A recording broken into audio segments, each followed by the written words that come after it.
Eu nunca recebi um chamado assim. Nenhum código, nenhum comunicado oficial, nenhuma saudação militar. Apenas uma mensagem criptografada na madrugada. Compareça ao setor Delta às 05h. Roupa civil, sem identificação. O remetente era um número interno do Ministério da Defesa, e isso bastava para eu saber que não era um treinamento. Levantei da cama sem acender a luz. A rotina de missões secretas ensina que quando o aviso chega sem nome, é porque alguém acima de você não quer ser lembrado depois.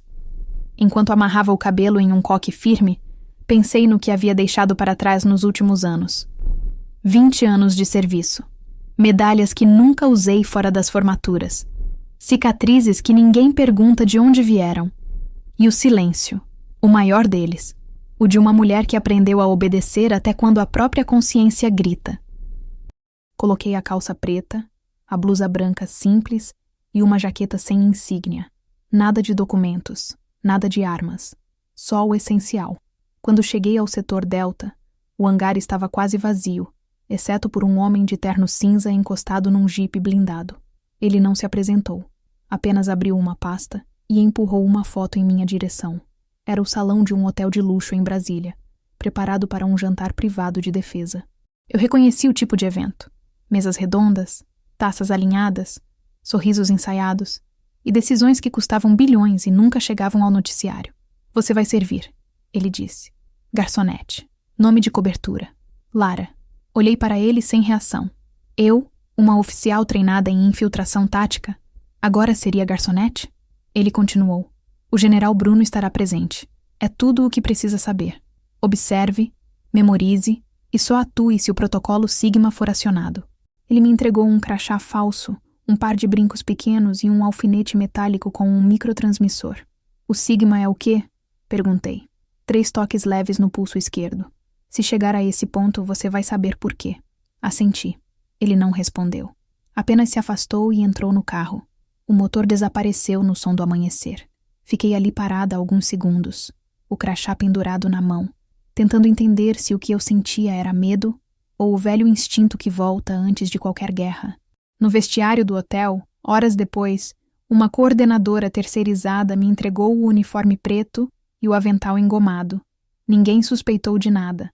Eu era só mais uma funcionária contratada por fora. O espelho do banheiro refletia uma mulher que ninguém reconheceria. Rosto limpo, olhar neutro, postura discreta. Eu me olhei por um longo tempo. É assim que a gente some, pensei. Às 19h, o salão começou a ganhar vida. Homens de terno, políticos, consultores estrangeiros. Os guardas uniformizados faziam a varredura com aquela arrogância típica de quem acha que está protegendo o país, mas não tem ideia do que está sendo vendido ali. No centro, uma mesa principal aguardava o general Bruno, o anfitrião. Eu o vi entrar, fardado, postura ereta, o tipo de homem que ainda acredita em honra mesmo cercado de cobras. Eu o conhecia de vista. Ele fora meu superior indireto na época em que servia em logística estratégica. Discreto, respeitado, e ao que tudo indicava, prestes a assinar o acordo de $2 bilhões em armamentos. Passei a noite servindo taças, recolhendo pratos, fingindo não ouvir o que ouvia. Conversas cruzadas em 3 idiomas, risadas artificiais, olhares trocados que valiam mais que qualquer assinatura. A tensão estava no ar, mas ninguém via. Só quem já viveu infiltração entende. O perigo nunca é o tiro, é o brinde. Por volta das 22h, algo começou a incomodar. Uma sensação quase física, como quando a pele reconhece uma ameaça antes dos olhos. Um dos civis na mesa lateral, alto, gravata azul, sotaque leve de fora, digitava algo em um tablet preso sob a toalha. Por um segundo, a luz da tela refletiu no cristal do meu copo. Vi o selo do Ministério da Defesa piscando. Nenhum civil deveria ter acesso àquele sistema. Meu corpo reagiu antes da mente. Mantive o rosto sereno. Segui servindo, mas cada passo pesava como se o chão escondesse minas. Lembrei das palavras do homem do terno cinza. Se chegar a esse ponto, você vai saber. O general Bruno conversava com um grupo de assessores. Sério, firme, mas distante. Ele também sentia algo errado. Percebi no jeito que sua mão tocou o bolso interno do paletó, onde militares guardam segredos, não cigarros. Continuei observando. O civil trocou de lugar, sentou-se ao lado de um assessor de cabelo grisalho e cochichou algo. Minutos depois, o assessor se levantou discretamente e saiu pela porta lateral, levando uma pasta preta. Eu sabia o que era aquilo. A pasta continha os documentos finais do acordo. E a cópia digital daquele arquivo era tudo o que precisavam para vender segredos estratégicos sem deixar rastros. O som de uma taça quebrando interrompeu meus pensamentos. Um garçom tropeçou. O vinho se espalhou no chão e todos olharam. A distração perfeita. O homem da gravata azul aproveitou o momento para pressionar algo no tablet, um movimento rápido demais para ser casual. Meu coração bateu como se cada batida dissesse um nome: traição. A sala voltou ao normal. Risadas, brindes, música ambiente. Eu respirei fundo. Senti o suor frio na nuca e entendi. O protocolo Sigma tinha chegado. Encostei discretamente a mão no pulso esquerdo e toquei 3 vezes. Leve, quase imperceptível. O sinal viajou pelo microtransmissor preso no brinco e cruzou as frequências até chegar ao canal de segurança. O general levantou os olhos da mesa exatamente naquele instante. Nossos olhares se cruzaram por meio segundo. Ele entendeu. Eu vi a mudança sutil em seu rosto, o militar assumindo o lugar do diplomata. Ele levantou-se calmamente, pousou o guardanapo sobre a mesa e disse em voz baixa, mas firme o bastante para que todos ouvissem: "Tranque as portas, agora." O som das fechaduras ecoou pelo salão como um trovão contido. Os guardas se entreolharam, os convidados pararam de rir, e o homem da gravata azul congelou com o tablet ainda nas mãos. Eu permaneci imóvel, o coração latejando no ritmo do silêncio. A operação acabava de começar. E naquele momento, eu soube que minha vida nunca mais voltaria a ser registrada em papel. Quando o general disse: "Tranque as portas", o tempo pareceu se curvar dentro do salão. A música parou. O som dos talheres cessou. A expressão dos seguranças mudou de distraída para alerta. Mas o que realmente me prendeu foi o olhar dele. Calmo, calculado, como quem já sobreviveu a armadilhas piores. Bruno Costa, general de divisão, conhecido pela rigidez moral e pela incapacidade de sorrir em público. O tipo de homem que fazia inimigos até entre os próprios aliados. E ainda assim, o único naquela sala que parecia entender o tamanho do perigo. O civil da gravata azul tentou se levantar, mas um dos seguranças bloqueou a passagem. Ninguém mais saiu. As portas duplas se fecharam com um estalo metálico, e um silêncio estranho tomou conta. O general caminhou até o centro do salão, com a mesma tranquilidade de quem atravessa um campo minado sabendo onde cada explosivo está. Ele olhou para mim de relance, como se calculasse a distância entre a mulher de avental e a oficial disfarçada que ele agora sabia que eu era. Um microgesto, quase imperceptível.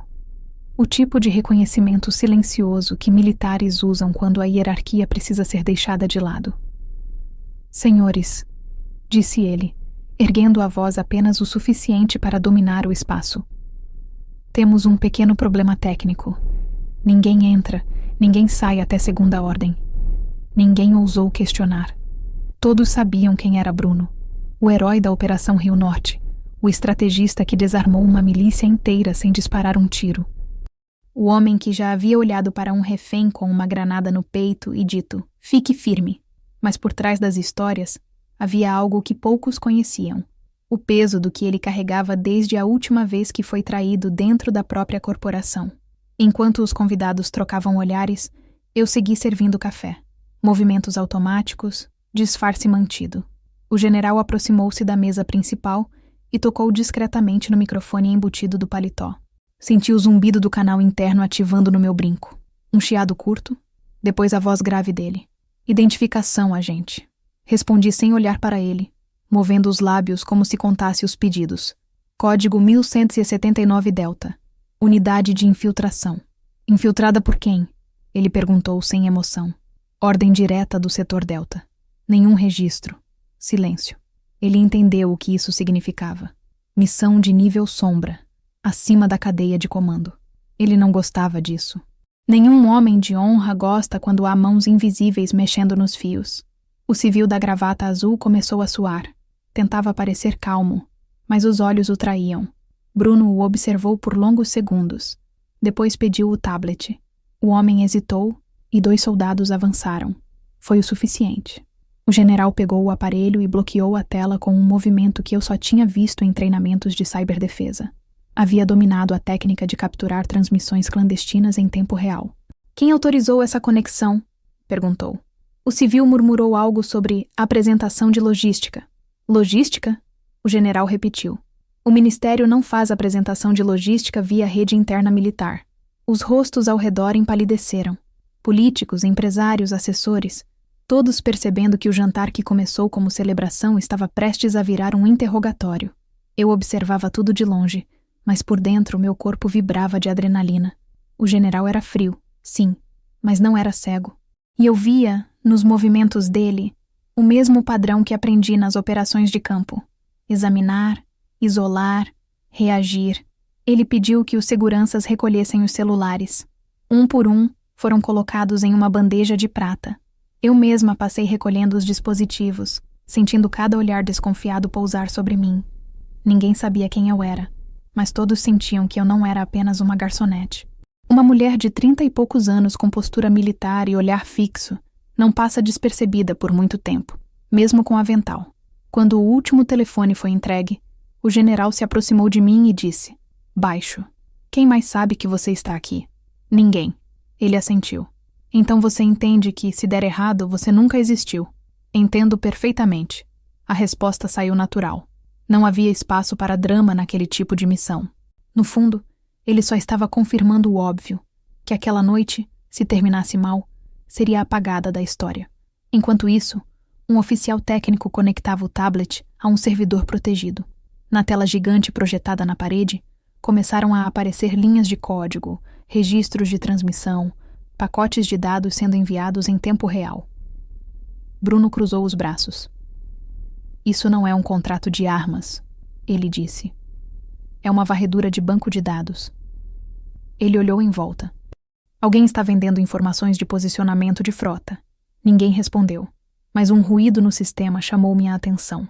Um pulso intermitente, vindo da parte de trás do salão. Caminhei até lá fingindo recolher copos, e vi um pequeno transmissor escondido na base de uma luminária. O símbolo impresso nele não era nacional, era estrangeiro. Um fornecedor que, anos antes, havia sido banido de contratos com o exército por espionagem. Chamei o general com um olhar rápido. Ele veio sem dizer nada. Observou o dispositivo, respirou fundo e sussurrou: "Isso foi plantado aqui antes do jantar." Eu entendi na hora o que isso significava. Alguém dentro das forças tinha permitido. Nenhum civil teria acesso a esse nível de instalação sem apoio interno. Bruno se afastou, passou a mão no rosto e olhou para o teto como quem procura um ponto fixo para manter o controle. "Há quanto tempo está nesse tipo de operação?" ele perguntou. 12 anos, respondi. "E ainda confia no sistema?" Demorei para responder. "Confio nas pessoas certas, senhor." Ele riu, um som breve e cansado. "Então confia em quase ninguém." Boa resposta. Enquanto a investigação improvisada avançava, os convidados começaram a ficar inquietos. Um político tentou forçar a porta, mas 2 soldados o contiveram. "Isso é um abuso!" ele gritou. O general nem virou o rosto. "O abuso já começou quando alguém vendeu o país por um contrato de buffet", respondeu. Eu observei de perto a forma como ele lidava com o caos, sem levantar a voz, sem ameaças. A autoridade dele não vinha do cargo, mas da presença. Cada palavra parecia pesar mais que um tiro. Ele controlava a sala com um simples olhar. Era o tipo de comando que não se ensina. Nasce no campo, entre poeira e perdas. Minutos depois, o técnico confirmou a origem do sinal. "General, o upload está sendo feito para um servidor de nuvem privada em Genebra." Bruno cerrou os punhos. Genebra. Claro.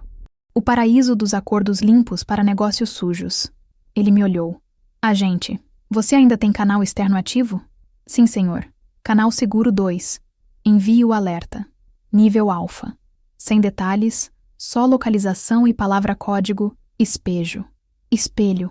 Um termo que fazia parte de protocolos de contra-inteligência. Significava que uma operação interna havia sido espelhada e estava sendo usada contra o país. Se eu usasse esse código, acenderia luzes vermelhas em setores que nem sabiam que o jantar existia. Fiz o envio pelo transmissor do brinco, escondendo o gesto atrás de uma bandeja de taças. 3 segundos depois, o sistema respondeu com o código de confirmação. A mensagem havia sido recebida. O apoio viria, mas talvez tarde demais. O general manteve a calma, mas o suor na nuca denunciava que ele compreendia a gravidade. Um ataque cibernético, dentro de um evento fechado, com os principais nomes da defesa nacional como alvos diretos. Era mais que corrupção. Era infiltração estratégica. Enquanto os minutos se arrastavam, o ambiente começou a mudar. O brilho dos lustres parecia mais forte, o ar mais denso. Eu via nos olhos dos convidados uma mistura de medo e negação. Ninguém queria admitir que o inimigo não vinha de fora, mas estava sentado entre eles, bebendo o mesmo vinho. Bruno chamou 2 soldados e ordenou: recolham os civis na ala leste. Verifiquem credenciais. Qualquer irregularidade comuniquem direto a mim. Depois, virou-se para mim novamente. Você vai ficar aqui. Quero que observe o comportamento do grupo da mesa 3. Um deles não está reagindo como inocente. Obedeci. A mesa 3 era composta por 4 pessoas, 2 empresários, uma consultora estrangeira e um assessor político, todos tensos. Mas um deles, o homem grisalho que havia saído antes com a pasta, mantinha um ar de calma forçada. Olhava para o relógio o tempo todo, como se esperasse algo sincronizado. De repente, o tablet apreendido vibrou. Uma nova mensagem piscou na tela. Upload concluído. Backup iniciado. O general prendeu a respiração. Isso significa que há outro transmissor ativo, ele disse. E foi aí que percebi. O assessor grisalho sorria discretamente. Bruno entendeu no mesmo instante. Peguem aquele homem. Mas antes que os soldados se movessem, as luzes piscaram. O som do gerador encheu o salão. Um curto-circuito deliberado. O caos começou. Gritos, correria, o barulho metálico das cadeiras. Eu me abaixei atrás de uma mesa e tirei o brinco transmissor. Bruno, mesmo no escuro, conseguiu impor comando. Foco na saída lateral. Ninguém passa. Quando a luz de emergência voltou, o assessor havia sumido. O tablet também. Bruno olhou ao redor e depois para mim. Ache-o.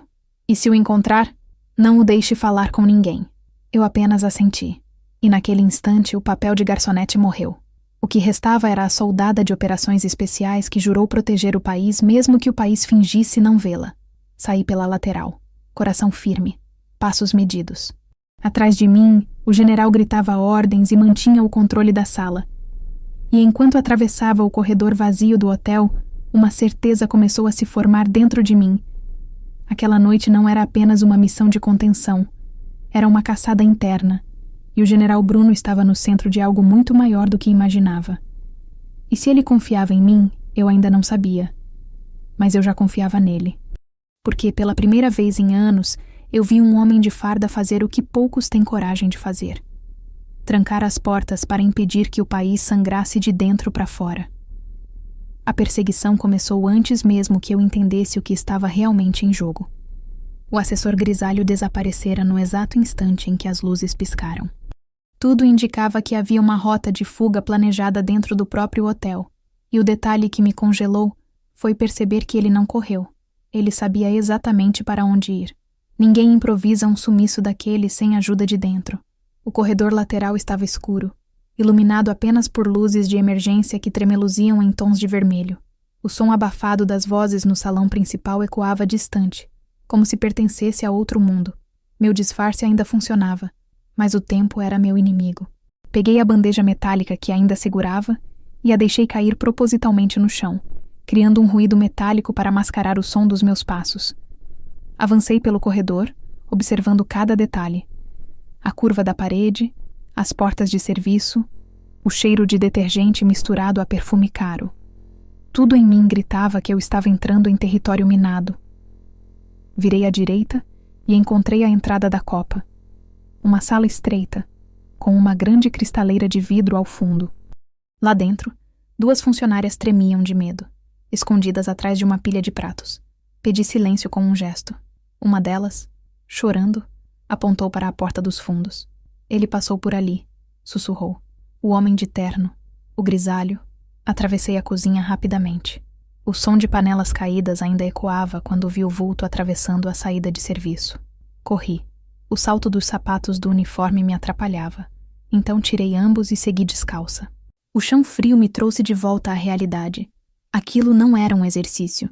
Era uma operação real. Do outro lado, um corredor estreito levava à área de carregamento do hotel. O acesso usado por caminhões de suprimentos.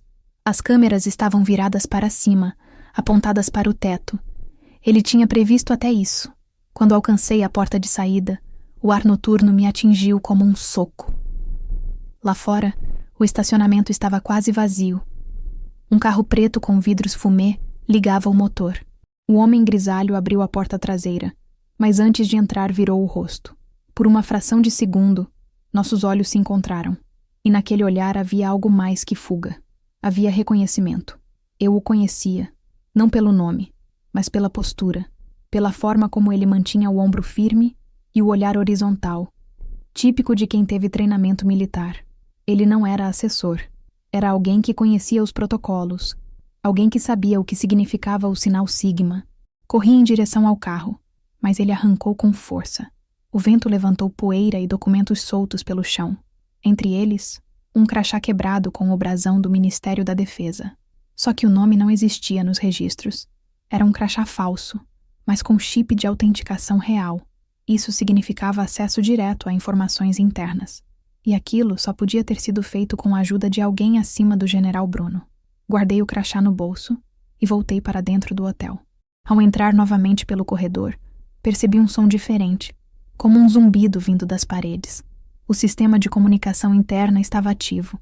Alguém o havia reconfigurado. Segui o som até a cristaleira da copa e então percebi. O zumbido vinha dali. Toquei a moldura de madeira e senti uma vibração fraca. Inclinei a cabeça e ouvi. Entrega confirmada. Canal seguro. Backup concluído. Iniciar protocolo de desvio. A voz era metálica, gravada, e vinha de dentro da parede, por trás da cristaleira. Retirei algumas taças e empurrei o móvel com esforço. Atrás dele, havia uma grade de ventilação. De dentro, o som era mais claro. Alguém havia escondido um microtransmissor com saída de áudio cifrado.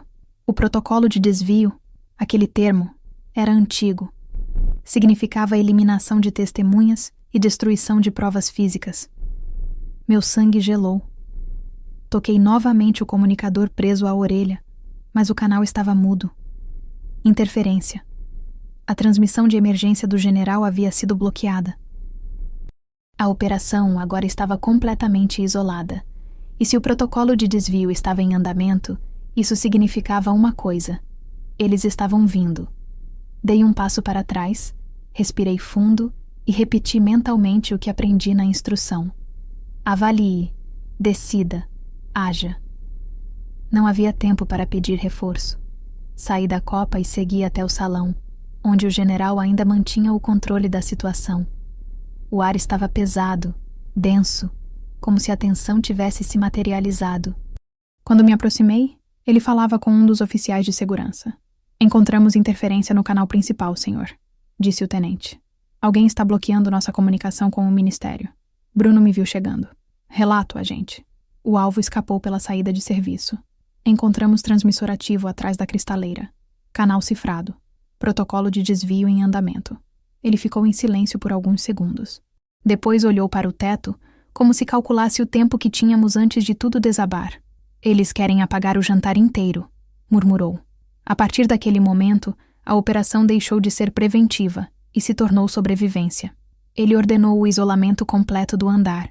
Os elevadores foram travados, os sistemas de energia cortados, e os soldados passaram a revistar cada convidado.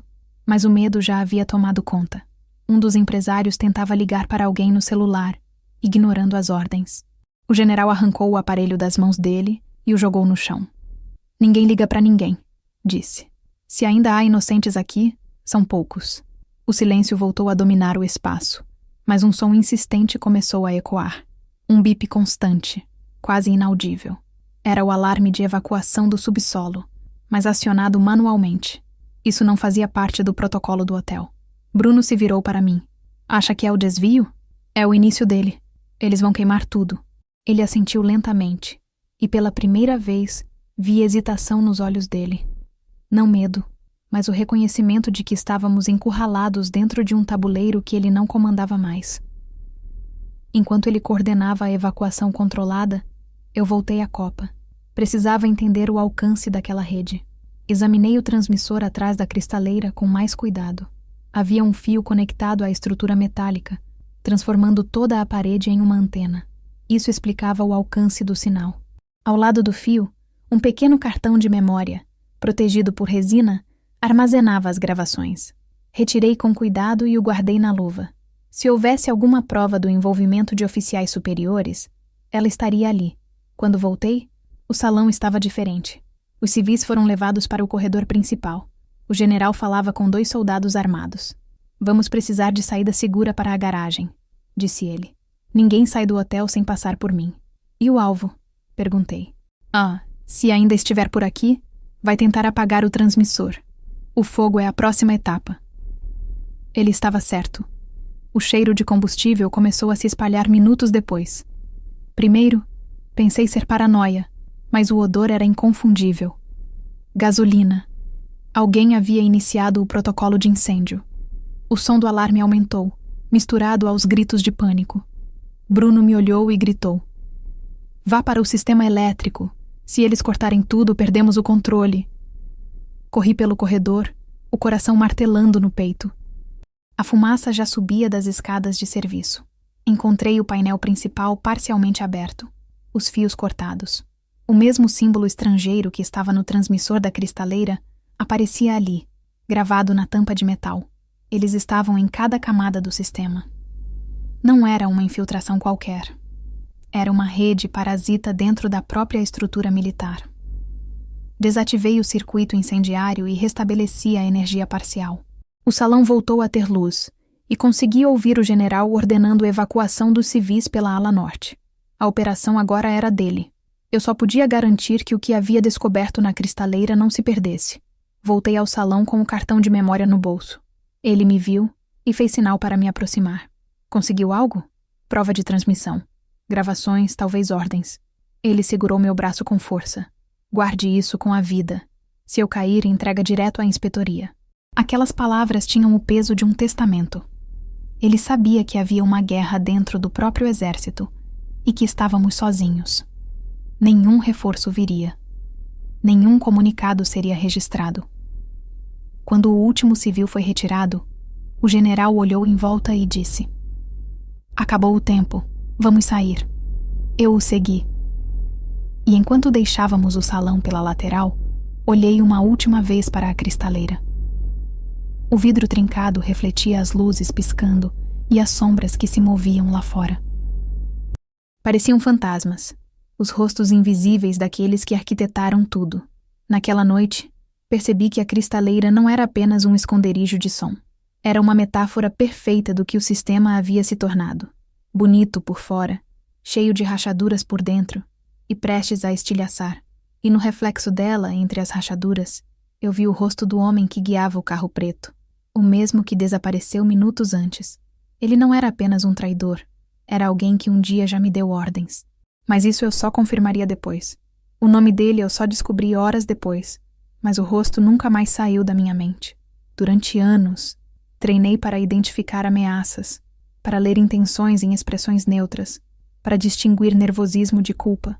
Mas aquele homem, o da gravata azul, era diferente.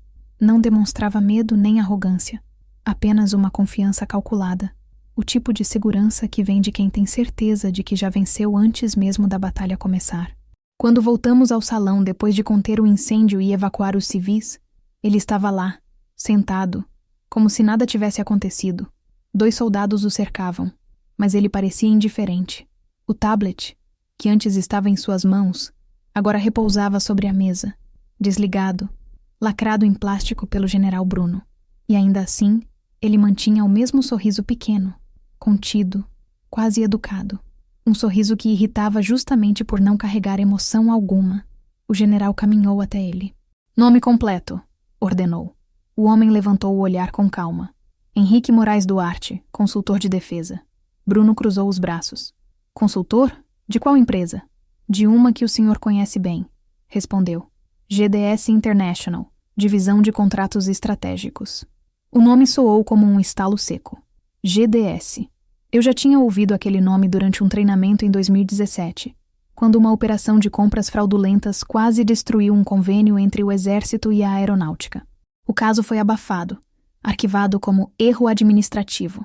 Mas entre nós, agentes de infiltração, sabíamos que GDS era um eufemismo para algo maior, uma interface legal de espionagem corporativa. Bruno não reagiu. Sentou-se diante dele, em silêncio. O som distante das sirenes civis lá fora misturava-se ao zumbido baixo das luzes de emergência. O ar estava denso de fumaça e segredos. O senhor sabe que está detido? Disse o general. Sei, respondeu Henrique, como quem comenta o clima. E sei também que não vai durar muito. Essa última frase me fez erguer o rosto. Ele falava com a segurança de quem tem cobertura. Bruno se inclinou levemente. Está dizendo que tem proteção? Henrique deu um leve sorriso. Estou dizendo que ninguém prende um fantasma, general. Por um segundo, o olhar de Bruno endureceu. Ele entendeu. Fantasma era o termo usado para agentes e consultores que operavam fora dos registros oficiais, mas ainda dentro da estrutura do Estado. Pessoas que podiam atravessar fronteiras, contratos e até investigações, intocáveis. Gente usada por quem precisava sujar as mãos sem deixar impressões. Então é isso, disse Bruno. Um fantasma infiltrado num jantar de defesa, tentando vender o país em pedaços. Henrique manteve o sorriso. General, o senhor acha mesmo que esse país ainda precisa ser vendido? Já foi há muito tempo. Só estou recolhendo os juros. A insolência dele era calculada. Falava baixo, mas cada palavra cortava o ar como uma lâmina. Eu permaneci atrás do general, observando cada gesto, cada microexpressão. Foi então que notei algo que quase me escapou. O pequeno movimento do polegar direito de Henrique, pressionando a lateral do anel prateado no indicador. Um gesto repetido, ritmado, 3 vezes seguidas. Eu conhecia aquele padrão. Era um código. Me aproximei e sussurrei. Ele está transmitindo algo. Bruno se levantou imediatamente. Tirem o anel. Agora. Um dos soldados obedeceu. O anel foi retirado à força e entregue a mim. Examinei-o. Parecia comum, mas a parte interna escondia um microchip de transmissão curta, capaz de enviar dados por Bluetooth criptografado. Isso significava que, mesmo sem o tablet, ele estava mantendo contato com alguém. Quem está recebendo? Perguntei. Henrique deu de ombros. O senhor não entenderia. Isso está muito acima do seu nível de acesso. Vamos descobrir mesmo assim, retrucou Bruno, entregando o anel a um técnico de comunicações. Decodifique isso. Agora. Enquanto o técnico trabalhava, eu observava Henrique. Ele mantinha o olhar fixo no general, sem desviar por um segundo sequer. Era uma guerra silenciosa entre 2 homens que representavam lados diferentes de um mesmo país. Um servia a princípios, o outro a interesses. Mas o que me incomodava mais era a sensação de déjà-vu. O modo como ele segurava o queixo, a dicção pausada, o olhar frio, eu já havia visto aquilo antes. Foi quando o técnico levantou a cabeça. General, o anel contém um canal de retransmissão autônoma. Mensagens curtas em sequência automática. Último envio, há 30 segundos. O que dizia? Perguntei. Ele hesitou. Fase 1 concluída. Proceder com eliminação. O general me olhou. Eliminação de quem? Mas antes que alguém respondesse, as luzes piscaram novamente. O painel de controle do salão emitiu um som agudo. O técnico correu até o console e leu em voz alta. Ativação remota detectada.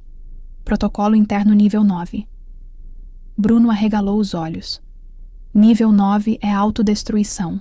Eles querem apagar o servidor central. Corremos até o painel. A tela exibia uma contagem regressiva de 60 segundos. Henrique, ainda sentado, observava tudo como quem assiste a um filme que já conhece o final. Desative! Gritou Bruno. O técnico digitava freneticamente. Sistema bloqueado. Acesso administrativo exigido. Qual código? Perguntei. De oficiais de alta patente. Só generais de comando têm. Bruno respirou fundo. Encostou o dedo no leitor biométrico. A tela reconheceu sua digital e destravou parte do sistema, mas não o suficiente. O contador caiu para 20 segundos. Henrique riu. Um som leve, quase infantil. Não adianta, general. Isso já está decidido. O arquivo principal foi enviado antes mesmo da sua garçonete tocar o pulso. Eu o encarei. Como sabe do Sigma? Eu escrevi o protocolo, agente. Respondeu. Você só seguiu as instruções de um código que eu mesmo projetei. Aquela frase me atingiu como um golpe. Se ele dizia a verdade, então o Sigma, o mesmo sinal que eu usei para alertar o general, não era um protocolo de emergência, e sim uma armadilha. Os últimos segundos se esgotaram. Bruno tomou uma decisão instintiva. Desconectou manualmente o servidor central, arrancando o cabo de energia com as próprias mãos. O painel emitiu um bip surdo e congelou em 00 do 01. O sistema havia parado, mas o dano estava feito. O upload fora concluído. Henrique suspirou, recostando-se na cadeira. O senhor é bom, general, mas ainda acredita que pode conter algo que já é parte da própria estrutura. Bruno o observou em silêncio. Depois ordenou. Coloquem-no na sala de segurança, algemado, e lacrem essa área. Quando os soldados o levaram, ele me olhou uma última vez e disse, num tom tão calmo que soou quase paternal, você devia ter ficado na cozinha, Lara.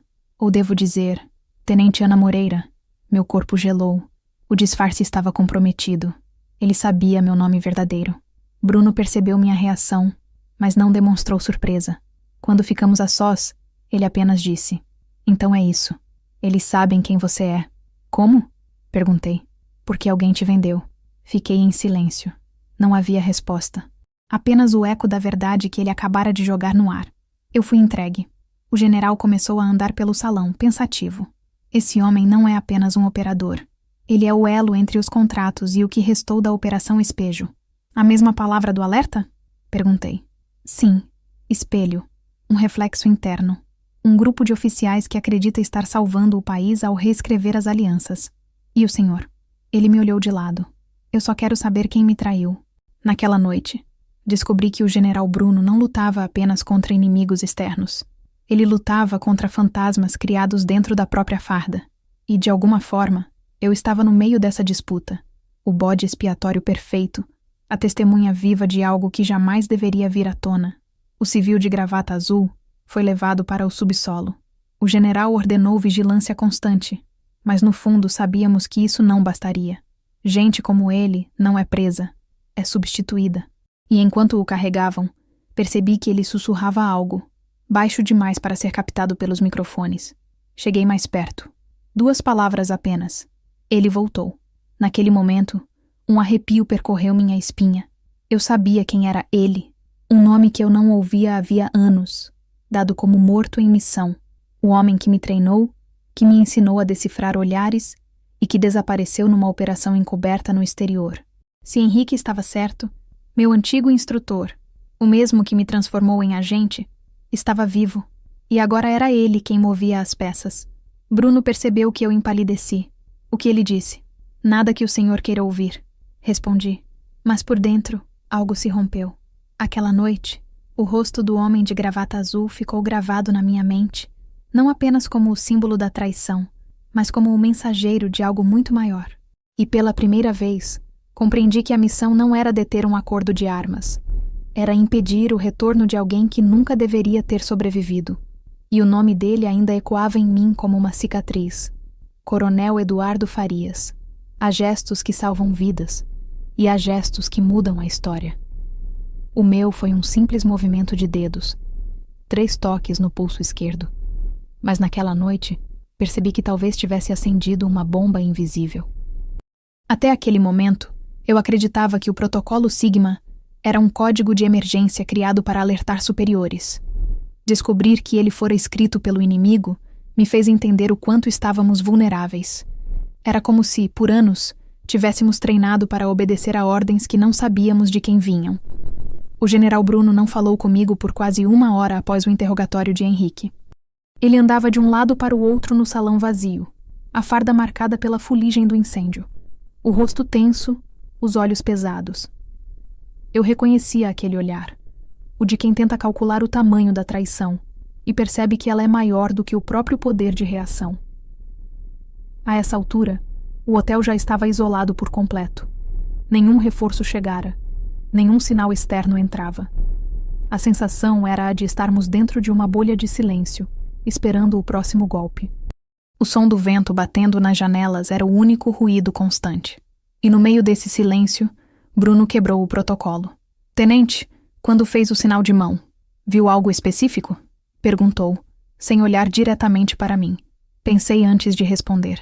Vi o tablet, o código do ministério, e vi o senhor olhando para mim.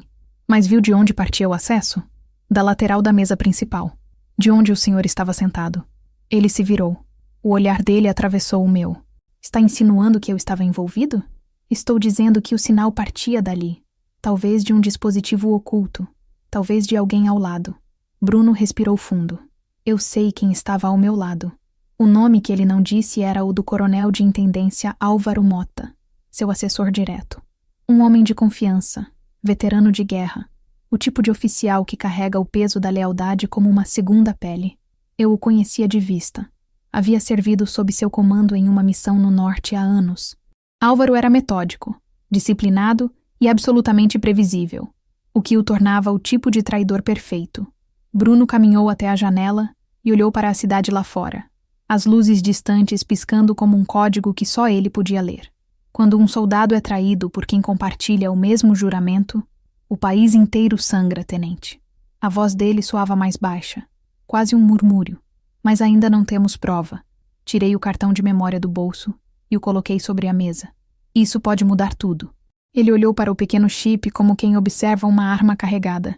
Consegue decodificar? Sim, mas não aqui. O sistema deles bloqueia qualquer tentativa sem o código-mestre.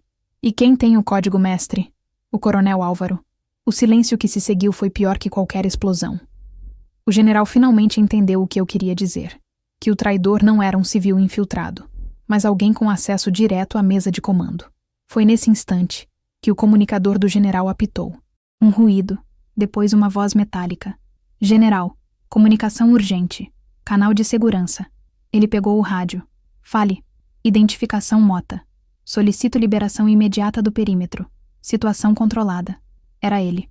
O coronel. Bruno manteve o tom neutro. Qual o status do alvo? Contido. O civil será transferido sob custódia. Custódia de quem? Bruno perguntou, a voz firme. A resposta demorou 3 segundos, o suficiente para sabermos que era mentira.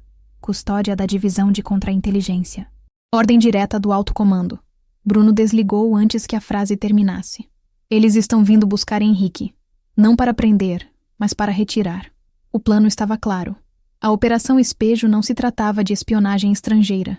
Era um acordo interno.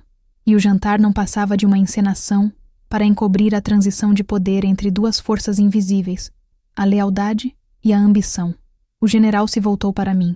Preciso que confie em mim, tenente. Ele abriu a pasta que carregava consigo e retirou um envelope lacrado. Este é o último protocolo de emergência que ainda não foi corrompido. Chama-se Aegis. Só deve ser usado se estivermos cercados. Peguei o envelope. O papel era grosso, selado com cera, o brasão das forças gravado no centro. O que ele faz? Perguntei. Ativa um canal direto com a presidência. Mas há um detalhe. Se usarmos, tudo o que aconteceu aqui será público. Não haverá retorno, nem para mim, nem para você. Ele falava com uma calma tão fria que doía. Eu sabia o que significava. O uso do protocolo Aegis era na prática um suicídio institucional. Nenhum militar sobrevive politicamente a uma exposição desse tipo. E se não usarmos? Perguntei. Então seremos enterrados junto com a verdade. Antes que pudéssemos decidir, o som de passos ecoou do corredor. Pesados, compassados, soldados. Bruno fez sinal para que eu me escondesse atrás da divisória de vidro. 4 homens entraram, todos fardados, mas sem identificação de unidade. No centro, o coronel Álvaro Mota. General, ele cumprimentou formal, com um meio sorriso. Recebi ordens diretas para assumir a custódia do prisioneiro e da agente. Bruno manteve-se imóvel. Que ordens são essas? Do alto comando. O senhor será realocado para o gabinete de crise até segunda ordem. Os dois se encararam. Não era uma conversa entre subordinado e superior. Era um duelo silencioso entre 2 homens que sabiam demais. Eu observava de longe, com o dedo pronto sobre o envelope do protocolo. O jantar acabou, Álvaro, disse Bruno. Só faltam os nomes. E o senhor acha que está do lado certo dessa vez? Respondeu o coronel. Ninguém vence lutando contra o espelho. O termo espelho, de novo. A confirmação final. Bruno deu um passo à frente. Você está preso por traição. Álvaro riu. Vai mesmo me prender sem ordens formais? Não preciso de ordens para deter um traidor. Os soldados atrás dele hesitaram. 2 olharam um para o outro, inseguros. Lealdades divididas. Antes que qualquer movimento fosse feito, eu saí de trás da divisória e disse alto. Coronel Mota, pare! O transmissor na cristaleira estava no seu setor de acesso. Só o senhor podia tê-lo instalado. Ele virou-se lentamente, sem negar nem confirmar. Apenas me observou, como quem reconhece um rosto que preferia nunca mais ver. Tenente Ana Moreira, disse, pronunciando meu nome com precisão. Faz tempo que não escuto esse nome. O senhor me treinou, respondi. Foi quem me ensinou o sinal de mão. Bruno piscou, confuso. Eu nunca tinha contado a ninguém de onde viera aquele gesto. O sigma, os 3 toques no pulso. Ele. Mota sorriu. E agora entende o quanto um sinal pode mudar tudo. Foi nesse instante que o general fez algo que eu jamais esquecerei. Levantou o braço direito e respondeu ao meu próprio gesto. 3 toques leves no antebraço. O mesmo código. Só que dessa vez, ele não estava pedindo ajuda. Estava autorizando fogo. Os soldados reagiram instintivamente. Um deles empunhou a arma. Outro tentou impedir. O som do primeiro disparo ecoou no salão como o fim de uma era. Mota caiu de joelhos, atingido no ombro. O caos durou menos de 10 segundos, mas a cena ficou gravada em mim como uma fotografia. Bruno firme, o corpo de Mota ao chão, e eu segurando o envelope do protocolo Aegis com as mãos trêmulas. O general caminhou até o coronel e arrancou do bolso dele um pendrive prateado. Isso é o que eles queriam proteger, disse, entregando-me. Entregue junto com o cartão da cristaleira. 2 metades do mesmo arquivo. E o senhor? Perguntei. Eu vou segurar a porta. O som das sirenes aumentava lá fora. Reforços. Mas não sabíamos de que lado. Ele olhou para mim uma última vez. Tenente, o país dorme tranquilo porque há quem morra em silêncio.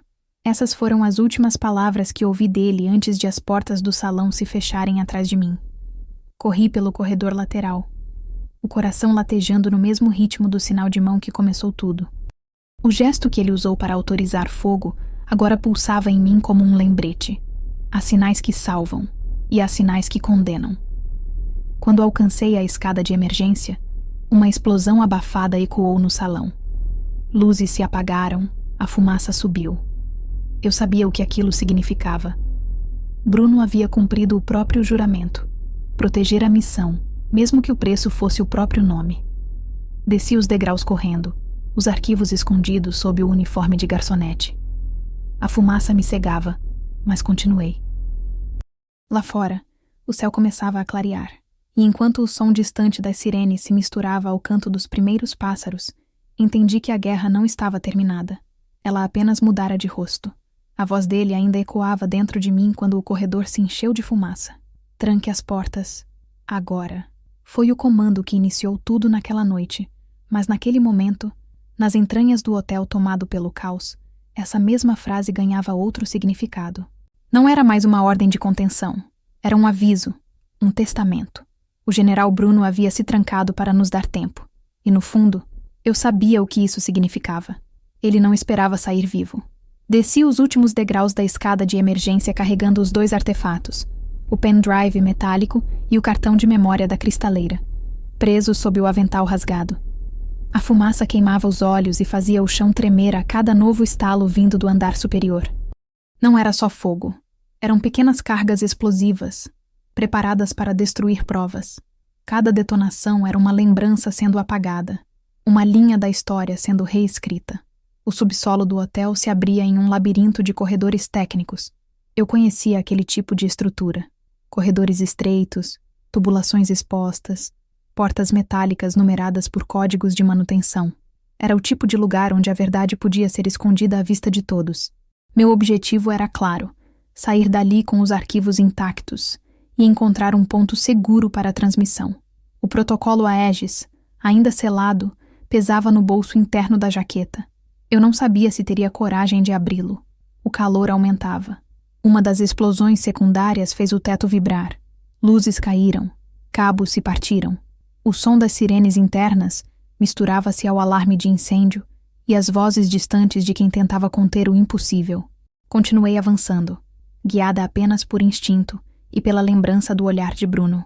No fim do corredor, uma porta reforçada de aço, trancada eletronicamente, mas com painel de acesso manual.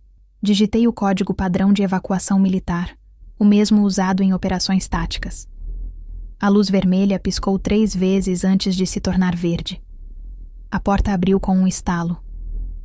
Do outro lado, encontrei a garagem de serviço. Um espaço amplo, parcialmente iluminado por lâmpadas de emergência.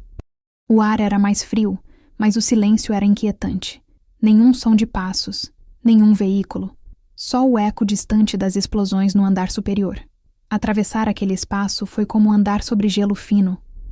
Cada sombra podia ser um inimigo, cada reflexo de metal uma arma apontada. Lembrei das palavras do general. O país dorme tranquilo, porque há quem morra em silêncio. Talvez ele soubesse que eu carregaria a missão adiante. Talvez essa fosse a razão de ter confiado os arquivos a mim. Quando cheguei à saída lateral, o primeiro obstáculo apareceu. 2 veículos blindados bloqueavam o portão. Homens armados, sem identificação visível, posicionavam-se em semicírculo. Fardas escuras, visores abaixados, sem bandeiras. Não eram tropas regulares. Eram interventores. Unidades de limpeza de campo, usadas para apagar vestígios de operações não autorizadas. Recuei antes que me vissem. Encostei na parede e respirei fundo. Precisava de uma rota alternativa. Havia um corredor de manutenção à direita, estreito e úmido, usado para ventilação. Entrei nele rastejando, o chão coberto de pó e graxa. O som abafado dos soldados conversando ecoava por cima de mim. Não conseguia entender todas as palavras, mas ouvi claramente o nome do general. Confirmar neutralização do alvo. Nível 2. Neutralização. Eles vinham para garantir que ele não saísse dali. A raiva me deu força. Continuei rastejando até encontrar uma grade de ventilação que dava para o exterior, atrás do estacionamento. Forçando com o joelho, consegui soltá-la. A madrugada me recebeu com ar frio e o som distante de helicópteros. O céu ainda estava escuro, mas no horizonte já surgia uma leve linha azulada. Brasília acordava sem imaginar o que estava acontecendo dentro de um hotel de luxo, onde um general estava prestes a morrer para proteger um segredo que jamais seria mencionado em relatórios oficiais. Corri até um pequeno galpão abandonado atrás do estacionamento. Lá dentro, encontrei um armário de manutenção com um painel de energia. Abri a tampa e conectei o pendrive a uma porta de acesso auxiliar. O visor piscou e exibiu um código de criptografia. Precisava de autenticação de segurança de nível máximo.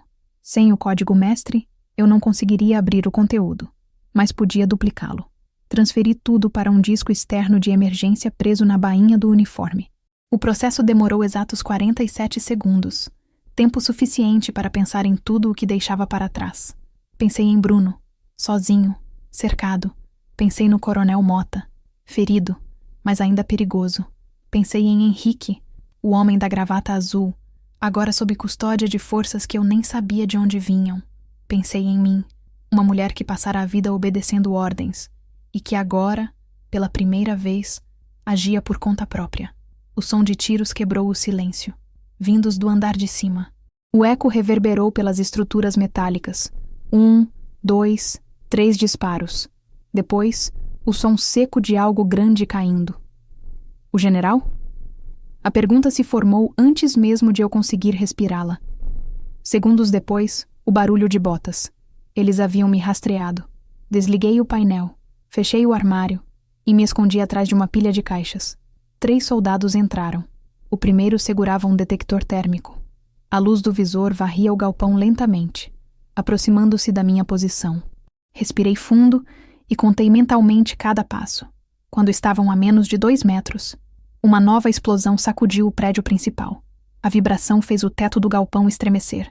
O detector caiu, quebrando o visor. Aproveitei o som para correr. Saí pelos fundos, saltando sobre entulhos. o corpo instintivamente guiado pela sobrevivência. Não olhei para trás. Só parei quando alcancei o perímetro externo do hotel, um muro baixo coberto de arbustos. Pulei, caí do outro lado e rolei no chão. O impacto do solo me trouxe de volta à consciência. Eu estava viva, mas por pouco. Peguei o celular de emergência escondido na cintura e tentei ativar o canal seguro. Nenhum sinal. Frequências bloqueadas. Então lembrei do envelope. Rasguei o lacre do protocolo Aegis. Dentro, havia um único chip dourado e uma folha com 3 linhas escritas à mão. Aegis é voz, não código. Grave sua verdade e envie pelo canal aberto.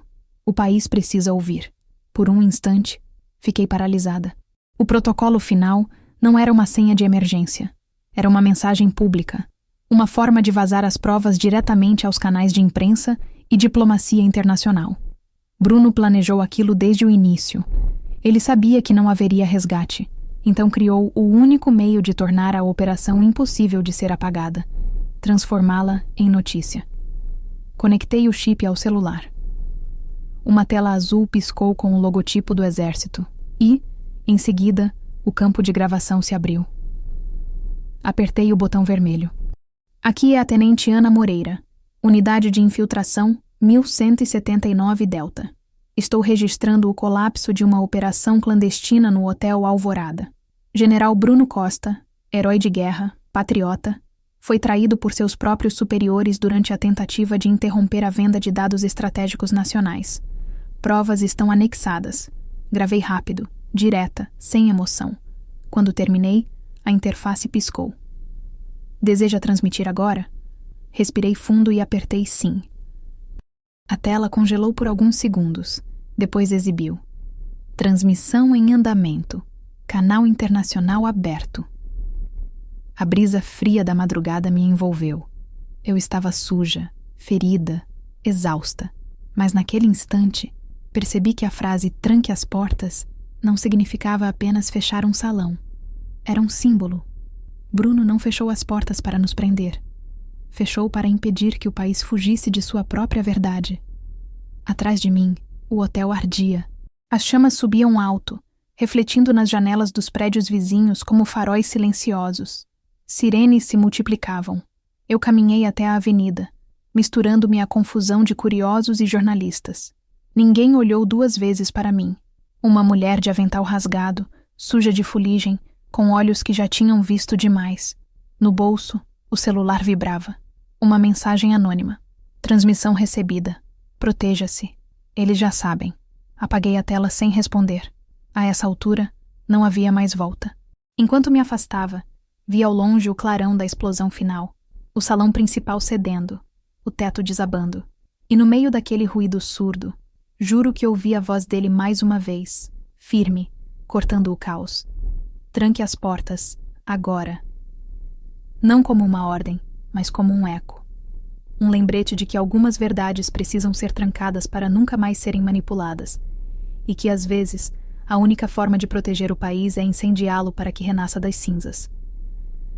Naquela madrugada, deixei para trás não só um hotel em chamas, mas tudo o que eu era. A partir dali, não havia mais tenente, nem garçonete, nem agente.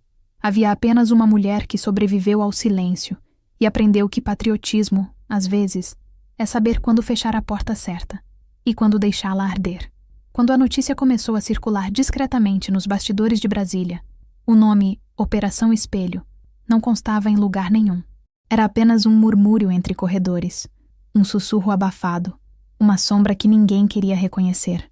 Os jornais falaram em incidente técnico, as autoridades citaram curto-circuito em evento privado e as Forças Armadas negaram qualquer envolvimento. Mas eu sabia, eu vi. E naquele instante, percebi que o verdadeiro objetivo daquela noite nunca foi um acordo de armas. Foi um teste de lealdade. Nas 48 horas seguintes, vivi como um fantasma. Dormi pouco, com o corpo ainda coberto de fuligem, e o som das explosões preso aos ossos. Mudei de hotel 2 vezes, usei nomes falsos e desliguei todos os canais de comunicação. O vídeo do protocolo Aegis havia sido transmitido com sucesso. Isso eu confirmei ao ver um pequeno trecho noticiado em uma emissora internacional. sem citar nomes, mas com informações demais para ser coincidência. Alguém lá fora sabia o que havia acontecido, mas a engrenagem do poder já trabalhava para silenciar tudo. A primeira vez que ouvi o nome espelho ser pronunciado foi num café de beira de estrada, no interior de Goiás. 2 homens conversavam em voz baixa, fardas parcialmente cobertas por casacos civis. Um deles disse: "A Espejo vazou, mas eles vão resolver internamente." "Sempre resolvem." O outro respondeu: "Resolver internamente é eliminar as peças que sobraram." Eu era uma dessas peças.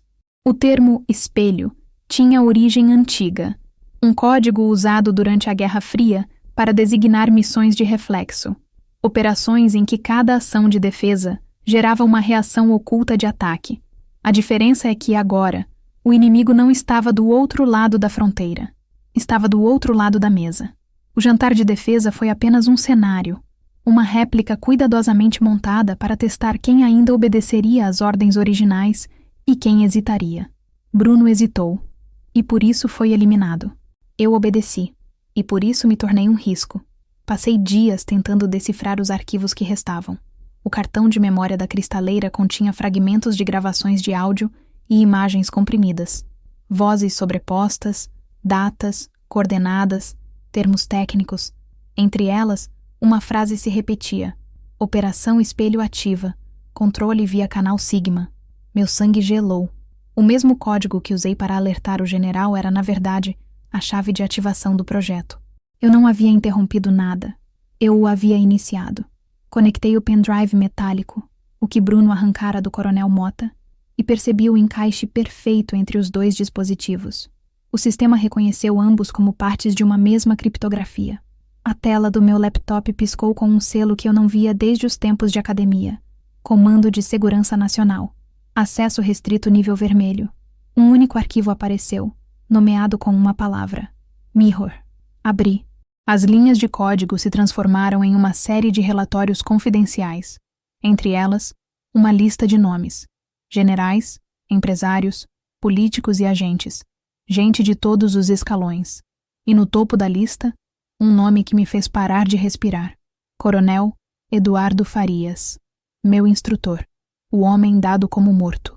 O homem que agora comandava a estrutura invisível que manipulava o próprio exército de dentro. O relatório descrevia a Espelho como um programa de substituição de cadeias de comando. Cada vez que um militar de alta patente recusava uma ordem política, outro assumia seu lugar. Alguém treinado, leal à nova doutrina de soberania integrada. Traduzindo, um governo paralelo, operando sob o disfarce de patriotismo.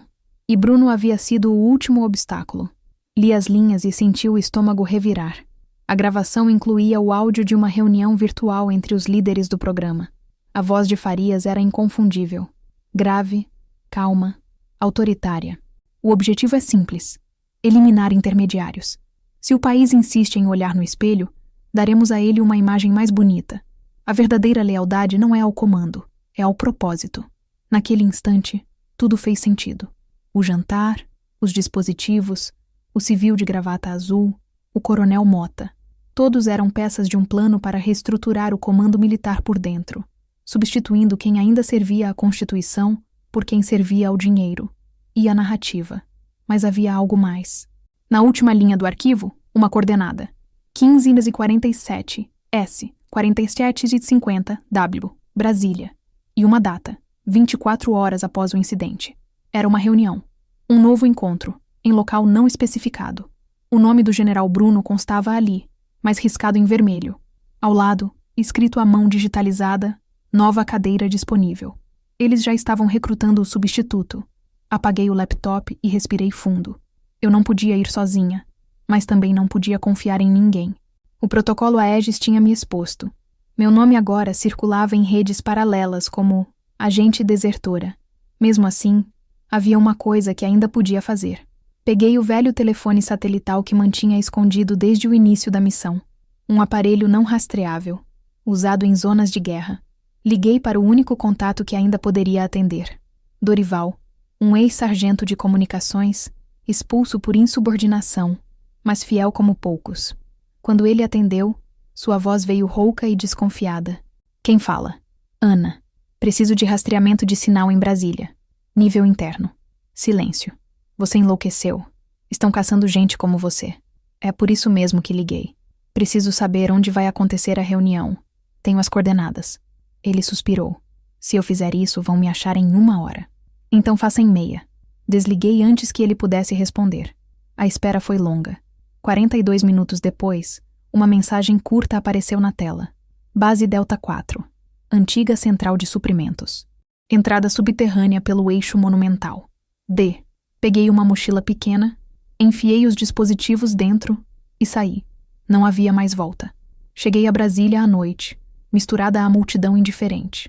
O ar da capital sempre teve aquele cheiro de promessa e mentira, como se cada prédio de vidro escondesse algo que ninguém quer ver refletido. Estacionei um carro roubado nos fundos de um galpão desativado e caminhei o resto a pé. A entrada subterrânea ficava sob uma antiga central de transporte de suprimentos. Parecia abandonada, mas o sensor de movimento ainda piscava em verde. Desci pelas escadas metálicas, o som dos passos ecoando pelo túnel. Lá embaixo, encontrei o que restava de uma base improvisada. Mesas com equipamentos de comunicação, mapas nas paredes. E no centro, um painel com o emblema da espelho. 2 mãos se tocando, uma clara, outra escura, refletindo-se. E atrás do painel, a figura que eu temia ver. Coronel Eduardo Farias. O tempo o havia envelhecido, mas o olhar era o mesmo. O mesmo que me ensinara a mirar sem hesitar, a mentir sem tremer, a obedecer sem perguntar. Eu sabia que viria, disse ele com aquela voz pausada. Sempre teve curiosidade demais. O senhor devia estar morto. Ele sorriu. Todos nós morremos um pouco naquela operação, tenente. Alguns apenas aprenderam a usar o próprio fantasma. Caminhei até a mesa e joguei o pendrive sobre ela. Está tudo aqui. O que vocês fizeram? O que planejam? Ele observou o objeto com calma. Você acha que o país vai acreditar em mais uma história de conspiração interna? Não preciso que acreditem. Preciso que saibam. Saber é inútil, Ana. Eles não querem a verdade. Querem quem grite mais alto. Por um momento, o silêncio entre nós pareceu preencher o ar. Então ele disse: Sabe por que chamei de espelho? Porque nenhum de nós é inocente. Você, Bruno, Mota, eu. Todos nós refletimos o que o país se tornou. Medo disfarçado de ordem. Ele estendeu a mão em direção a mim. Volte. Trabalhe comigo. O sistema já a marcou como traidora. Não sobreviverá sozinha. Olhei para a mão dele e, por um instante, pensei em tudo o que perdera. Meus colegas, minha carreira, o general que me tratou com respeito, a mulher que eu era antes de tudo. Respirei fundo. O senhor me ensinou o sinal de mão, coronel. Lembra? Levantei o braço. 3 toques no pulso esquerdo. Sabe o que isso significa? Ele sorriu. Significa que já é tarde. Não, respondi. Significa que eu aprendi. Ativei o transmissor escondido na manga. O canal Aegis ainda estava aberto. Tudo o que ele dizia, todas as confissões, todas as palavras, estavam sendo transmitidas em tempo real para as mesmas redes que haviam divulgado o primeiro vídeo. Farias percebeu tarde demais. Avançou, tentando desligar o equipamento. Mas quando segurou meu braço, olhei direto nos olhos dele e sussurrei. O país não precisa de espelhos. Precisa de olhos abertos. O som da gravação continua até hoje na minha memória. O clique do transmissor, o estalo do painel, o grito contido do homem que me criou como soldado e tentou me moldar como arma. Quando saí do túnel, o sol começava a nascer sobre Brasília, e pela primeira vez, o reflexo dos prédios de vidro não me pareceu um espelho. Pareceu uma janela. Eu havia rompido o ciclo. Mas a guerra, eu sabia, estava apenas começando. Quando deixei o túnel da base subterrânea, o ar da manhã parecia mais denso do que nunca. O céu de Brasília tinha aquele tom metálico que sempre precede uma tempestade, e o vento trazia consigo o cheiro de combustível e ferro oxidado. Eu havia enfrentado inimigos invisíveis por toda a carreira, mas nada se comparava ao que vi naquela sala com o coronel Farias.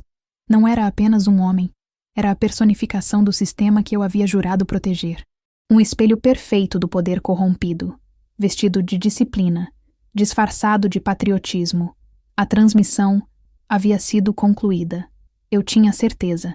Vi o pequeno LED do transmissor piscar em azul 3 vezes, sinal de que o envio fora completo. Toda a conversa, cada palavra dita por Farias, estava agora fora do controle dele. Mas o que eu ainda não sabia é que a verdade, por si só, raramente liberta. Às vezes, apenas muda o tipo de prisão. Nas horas seguintes, me escondi em um alojamento desativado nas margens do Lago Paranoá.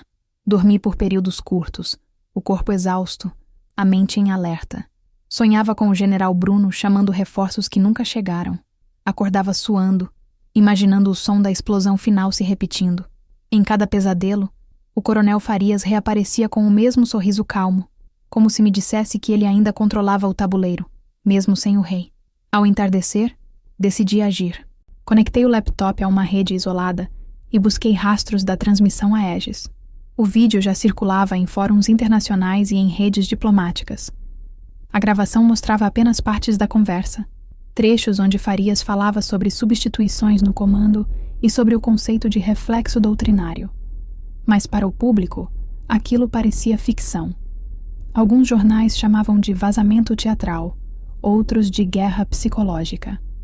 O governo negava tudo.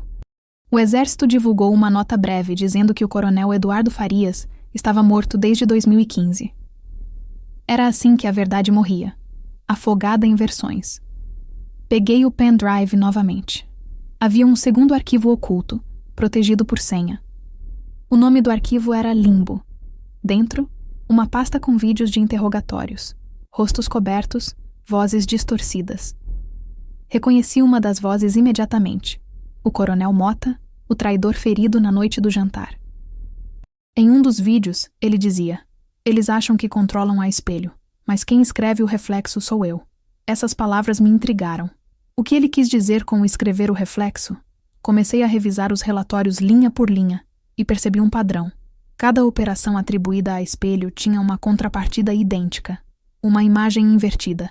Missões realizadas por outros agentes, com ordens opostas, mas com o mesmo selo. Era um sistema de dupla execução. 2 operações simultâneas, uma para o registro oficial, outra para o objetivo real. Bruno devia saber disso. Por isso ordenou que trancassem as portas naquela noite. Ele percebeu que o que chamavam de acordo de defesa era, na verdade, um espelho, uma simulação cuidadosamente construída para testar quem seguiria o reflexo e quem agiria pelo instinto. Aos poucos, comecei a entender. A operação inteira foi um teatro, e nós éramos os atores que não sabiam o enredo. Mas havia algo que ainda me atormentava.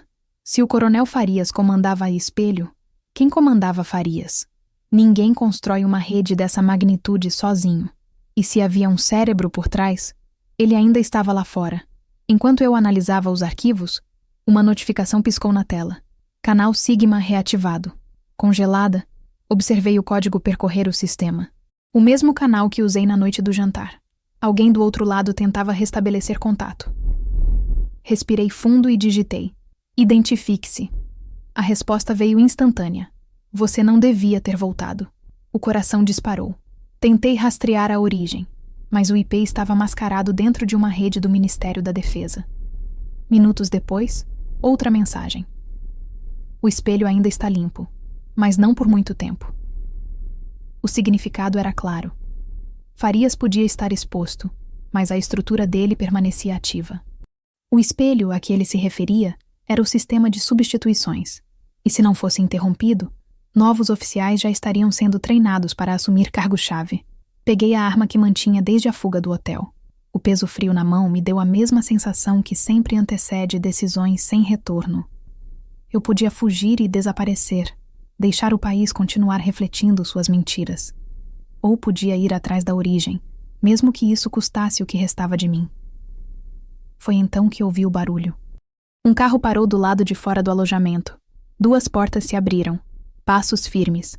Vozes abafadas. Eu me movi até a janela e vi 2 homens de terno e um terceiro de uniforme. Um deles segurava um tablet. Reconheci o selo. Comissão de Inteligência Militar. Eles sabiam onde eu estava. Abaixei-me, respirei fundo e escapei pelos fundos do prédio. As botas pisavam nas folhas secas enquanto eu atravessava o matagal que levava até a margem do lago. O sol já havia sumido e as luzes da cidade piscavam do outro lado. Ouvi os passos se aproximando. Um dos homens gritava: Tenente Moreira, entregue-se! Está sob investigação por vazamento de informações sigilosas. Investigar. Era essa a palavra que usavam para apagar. Mergulhei na água gelada, segurando a respiração até o corpo arder. Nadei em silêncio até alcançar a margem oposta, onde o terreno era mais alto. De lá, pude ver as lanternas deles procurando entre os arbustos. Fiquei observando até desaparecerem. Horas depois, entrei em contato com Dorival novamente. Ele atendeu sussurrando. Estão te rastreando em 3 estados. O vídeo viralizou. E o Coronel Farias? Sumiu. Nenhum registro de prisão. Então ainda respira. E não está sozinho, ele acrescentou. A mensagem a Aegis foi interceptada. Alguém a copiou antes que chegasse à imprensa. Fiquei em silêncio. Isso significava que parte do conteúdo estava em mãos erradas. No dia seguinte, um novo vídeo começou a circular na internet. Uma montagem, com recortes da conversa entre mim e Farias, distorcendo tudo. Eles editaram as falas, me colocando como cúmplice. A manchete era simples. Ex-oficial confessa participação em rede de espionagem. Eu me tornei o próprio inimigo. Passei os dias seguintes fugindo de hotéis, dormindo em estações de caminhoneiros, observando meu rosto aparecer em telas pequenas. E a cada vez que alguém falava sobre mim, eu sentia o eco de Farias. Você acha que eles querem a verdade? Eles querem quem grite mais alto. Ele tinha razão. A guerra de narrativas já estava vencida antes mesmo de começar. Mas o que eles não sabiam é que eu ainda tinha algo que eles não possuíam. A cópia física dos dados originais, protegida em um cofre improvisado dentro de um abrigo militar esquecido. As informações que podiam derrubar a espelho de dentro. E eu sabia exatamente para quem entregá-las. O nome que me veio à mente era o último que eu esperava pensar de novo. Henrique Moraes Duarte, o civil da gravata azul. Ele também havia desaparecido, mas rumores diziam que fora retirado do país. Talvez ainda estivesse vivo. E se estivesse, era o único que conhecia a estrutura completa da rede e poderia ajudar a destruí-la. Enquanto dirigia pela estrada deserta rumo ao interior, com o laptop no banco do passageiro, pensei em Bruno. Pensei na voz dele dizendo, tranque as portas. Pensei no reflexo do Coronel Farias me encarando como um pai orgulhoso e percebi, com uma clareza dolorosa, que a verdadeira face do inimigo nunca é o homem que atira. É o sistema que ensina a atirar e chama isso de dever. A noite caiu devagar. O farol do carro cortava o escuro em feixes longos, e o ruído do motor era o único som constante. Pela primeira vez em anos, eu me senti sozinha de verdade, não abandonada, mas livre do reflexo que me acompanhava desde o dia em que vesti a farda pela primeira vez. Quando o relógio marcou 2h14 da manhã, meu celular vibrava no painel. Uma mensagem sem remetente. Se quer a verdade, siga até o ponto zero. Ele espera por você. Eu já sabia quem era o ele. E naquele instante, compreendi que ver a face do inimigo não era o fim da guerra. Era o começo. A estrada até o ponto zero atravessava o coração do cerrado, uma sequência interminável de curvas, poeira e silêncio.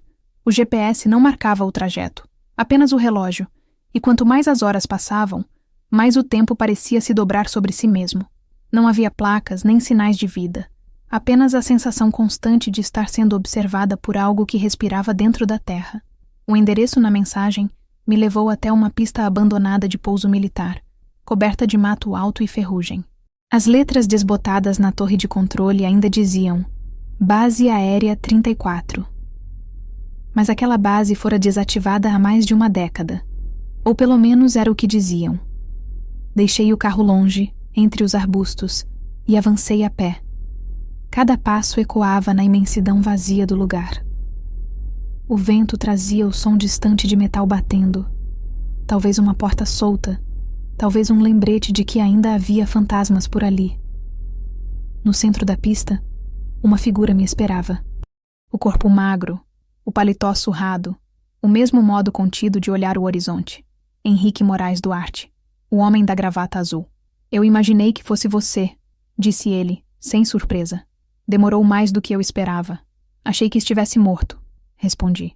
Morri, de certo modo. Ele sorriu de canto. Mas às vezes morrer é a única forma de continuar vivo. Ficamos em silêncio por alguns segundos. O vento levantava pequenas nuvens de poeira entre nós. Finalmente tirei a mochila das costas e mostrei o disco externo. Tenho os arquivos, a espelho, o áudio, o nome do Coronel Farias. Ele assentiu. E tem mais do que imagina. Henrique caminhou até o hangar, sinalizando para que eu o seguisse. Lá dentro, o ar era pesado, impregnado de óleo velho e mofo. No fundo, sobre uma mesa de metal, havia uma pilha de pastas vermelhas marcadas com o selo Operação E74, classificação Alfa. Isso é o que restou do dossiê de sangue, disse ele. A origem de tudo. O nome me fez estremecer. Eu já ouvira rumores sobre o E74, uma missão experimental, conduzida há mais de 15 anos, envolvendo a criação de um sistema autônomo de decisões militares.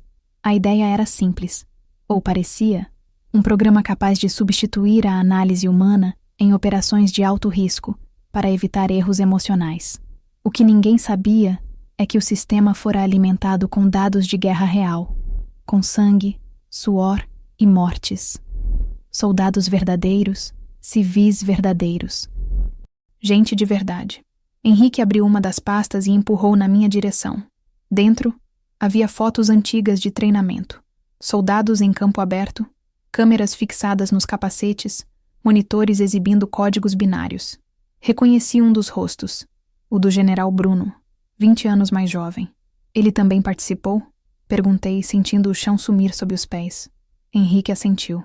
Todos nós participamos. Eu, Farias, Mota, Bruno. E você, indiretamente.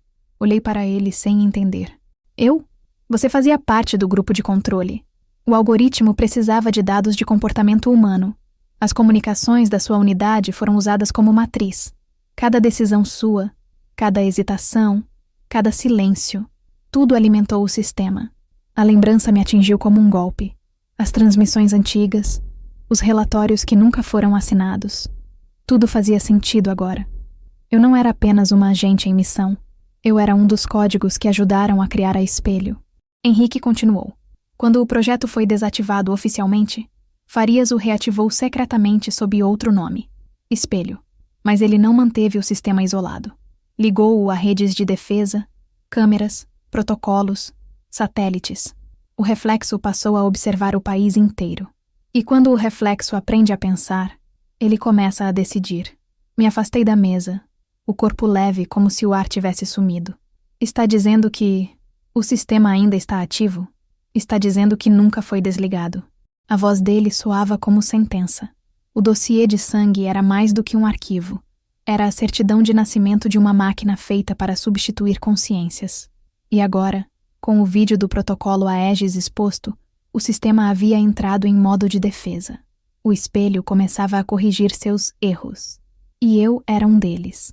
Henrique caminhou até uma parede de metal e retirou um painel solto. Atrás, um computador antigo ainda funcionava, ligado a uma bateria improvisada. A tela mostrava linhas de código rolando em velocidade absurda. Ele está reescrevendo registros, disse ele, mudando datas, nomes, relatórios. Dentro de algumas horas, nem você nem o General Bruno terão existido oficialmente. Olhei para o monitor. Vi meu próprio nome piscando em vermelho. Status: remoção em processo. Temos que pará-lo, disse. Henrique riu cansado. Não se para um reflexo, Ana. Só se quebra o espelho. A frase ecoou em mim como uma lembrança do general. Tranque as portas. Era o mesmo princípio. Impedir que algo saísse. Talvez Bruno tivesse entendido que a Espelho não era apenas um grupo de homens corruptos, mas um sistema autônomo, alimentado pela ambição deles. Onde está o núcleo? Perguntei. Sob o Ministério da Defesa. A antiga rede de controle ainda está lá, escondida sob camadas de criptografia. Mas há um acesso físico. Bruno sabia disso. Ele tentou entrar antes de morrer. O plano nasceu no mesmo instante em que a verdade se formou. Eu precisava destruir o núcleo, não para salvar meu nome, mas para impedir que aquela máquina continuasse fabricando heróis e traidores conforme a conveniência de quem a controlava. Henrique me entregou uma chave digital e uma pequena seringa metálica. Isso é um disruptor, um pulso de interferência. Se injetar direto no núcleo, ele apaga toda a memória do sistema, mas só funciona uma vez. E se falhar? Então o reflexo vence. Fiquei olhando para a seringa por alguns segundos. O metal refletia meu rosto, pálido, sujo, quase irreconhecível. Talvez fosse o rosto que o sistema gravou quando me inseriu como código. A ironia era amarga. Eu teria que destruir o espelho que continha minha própria imagem. Você vem comigo? Perguntei. Henrique balançou a cabeça. Já fui longe demais. Eles ainda acham que estou morto. E prefiro continuar assim. Apertei a chave na mão e comecei a andar em direção à saída.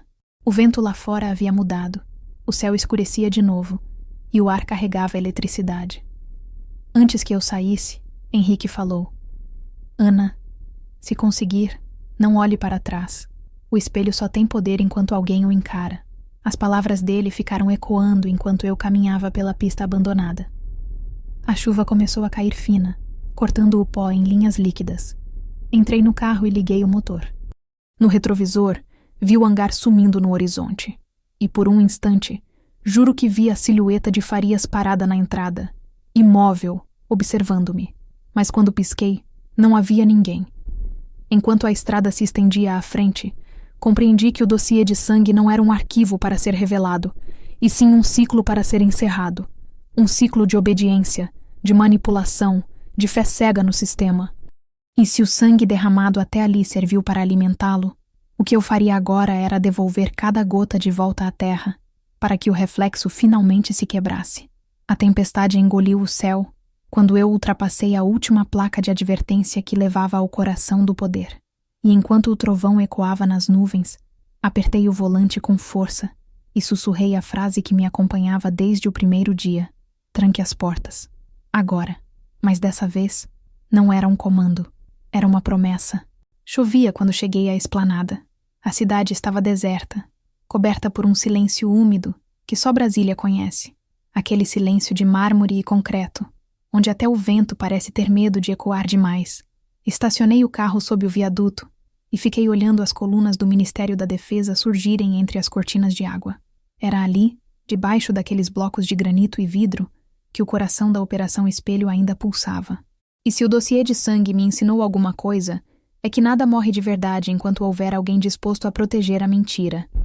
A chave digital estava presa dentro do meu punho, quente, quase viva. Cada passo em direção à entrada era um peso. Eu sabia que o prédio tinha camadas de segurança invisíveis. Câmeras, sensores, reconhecimento térmico. Mas o protocolo de emergência ainda me reconhecia como tenente. Era uma ironia amarga. O mesmo sistema que me caçava agora me deixava entrar, acreditando que eu ainda era parte dele. Atravessei o hall vazio, iluminado apenas por luzes de emergência.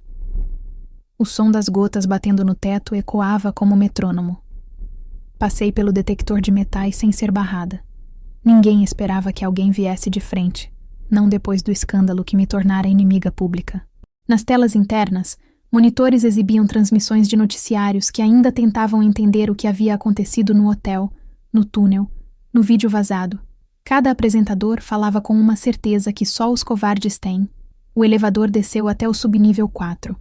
O ar ficou mais denso, metálico. A cada andar, eu sentia o passado se fechando atrás de mim. O corredor final era estreito, frio, revestido de aço.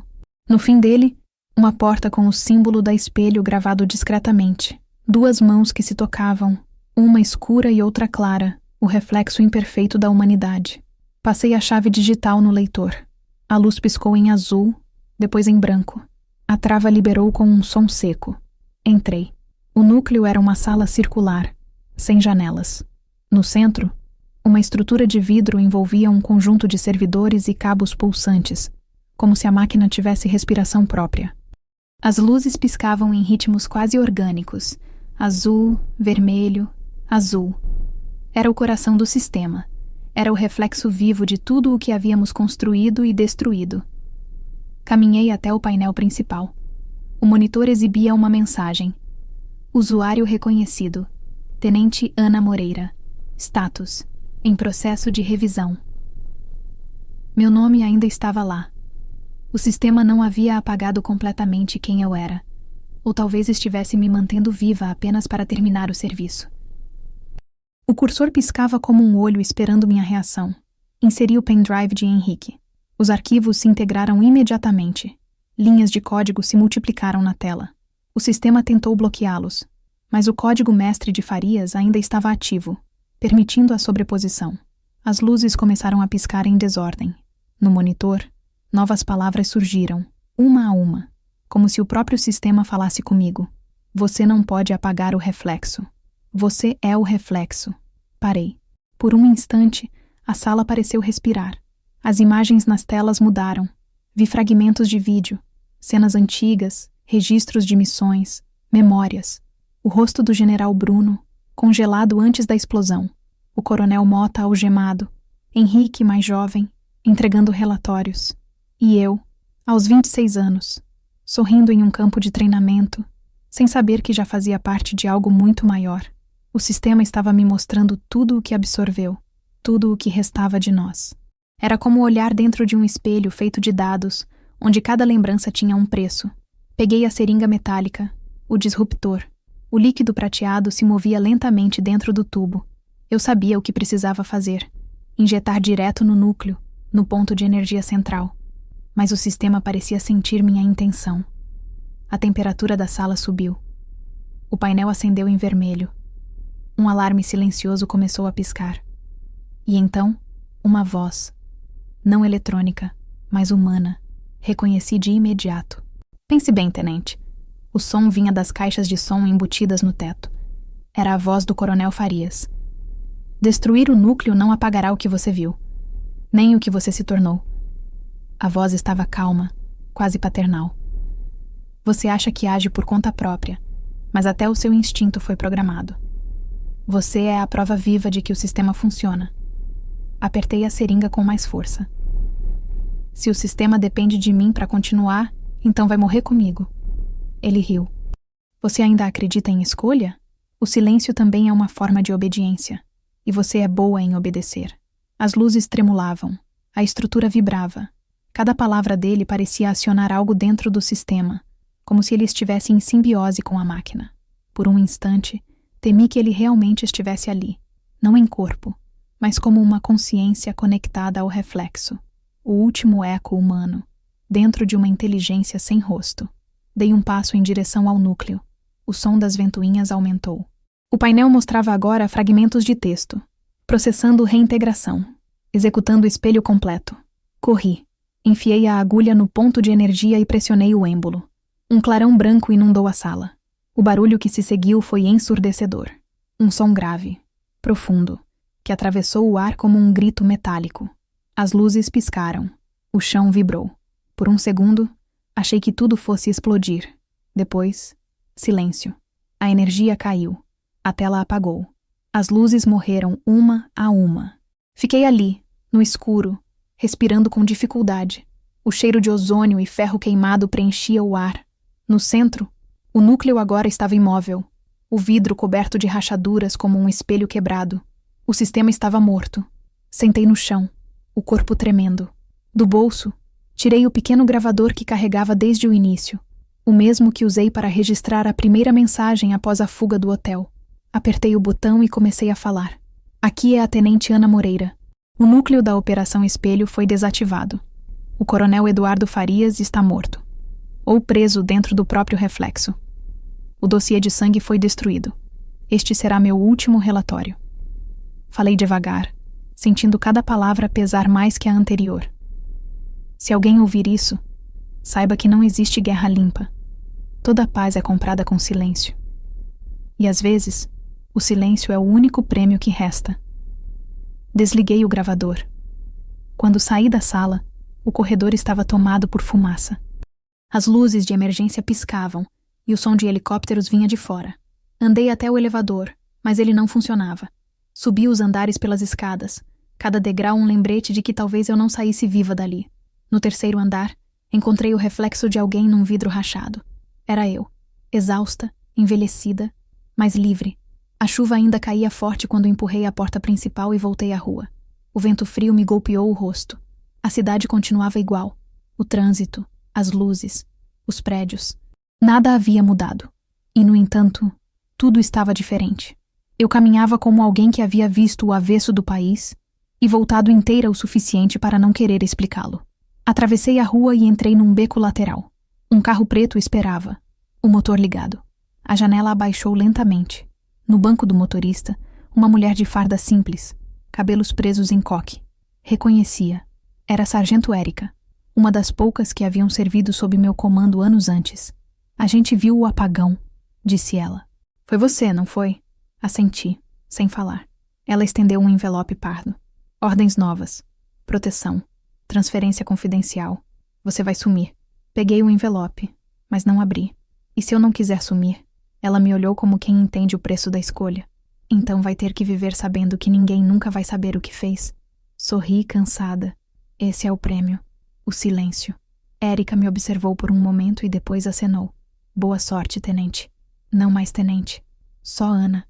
Entrei no carro e dirigi até o fim do eixo monumental. O sol começava a nascer, rompendo as nuvens. Parei no alto do mirante e fiquei olhando o reflexo da luz sobre os prédios. O espelho da cidade estava limpo. Sem códigos, sem sombras, sem ordens. No banco do passageiro, o gravador piscava com a última mensagem salva. Apertei o play e ouvi minha própria voz ecoar na cabine. O país dorme tranquilo porque há quem morra em silêncio. Sorri. E pela primeira vez em muito tempo, não senti culpa. Desliguei o carro, respirei fundo e deixei o vento entrar. A brisa da manhã secava o sangue seco na minha mão. O último vestígio do que um dia fui. O espelho estava quebrado. E eu, finalmente, também.